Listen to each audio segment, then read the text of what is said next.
co-chairs, Your Excellencies, ladies and gentlemen, I first of all want to say a big thank you to our co-chairs, President Macky Sall and President Emmanuel Macron, for inviting Ghana to be part of this important gathering. Decided to accept to come here to Dakar, beautiful, famous city, for a very simple reason. Believe the matters that we're talking about here are the most important facing our continent. Education. We have the youngest population on the planet, the youngest population on the richest continent, but with the worst living conditions of anybody on the planet. And that paradox can only be broken by education. So, two-pronged objective immediately. Access to education and the quality of education that would allow them to survive in this 21st century. But then we have the conundrum that has brought us here.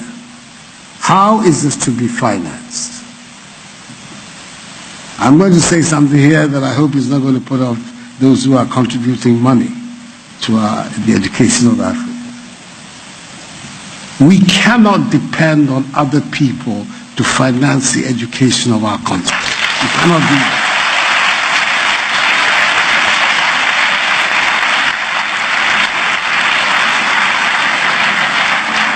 I'm saying that not to turn my back or turn my nose or to be ungrateful to all these very important and noble people who have committed themselves to helping. No. But that if we make our policy dependent on people, on other people, when their policy changes, we will suffer. But if we make the policy for ourselves,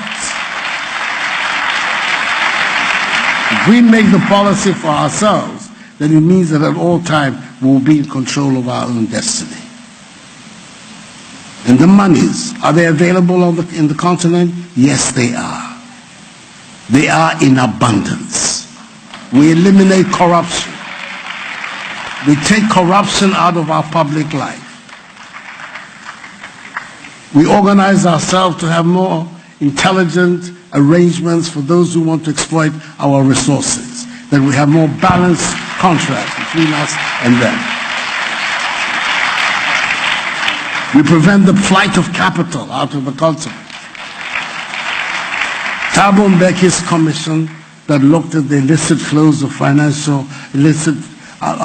of financial capital out of Africa has estimated that in the last 10 years, every year, 50 billion United States dollars go out of Africa through illicit means. Can you imagine what those monies, if we had our eyes open and we were not complicit in that illicit outflow, what it would mean for the capacity of our nation to be able to.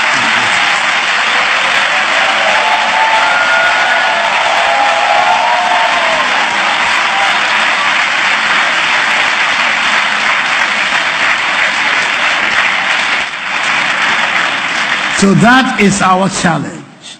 That is our challenge. How we can organize ourselves to make sure that the wealth, the huge wealth of this great continent, at least for the first time in modern history, is used on behalf of the people of the continent and not those outside. If we are able to close that gap, we will come here to Dakar and talk about education, but we won't be talking about the funding of education by others. We'll be talking about the quality of education, about the changes we need to make to our curricula, the emphasis we have to place on our history, on our movement, on our sociology. That then is the future.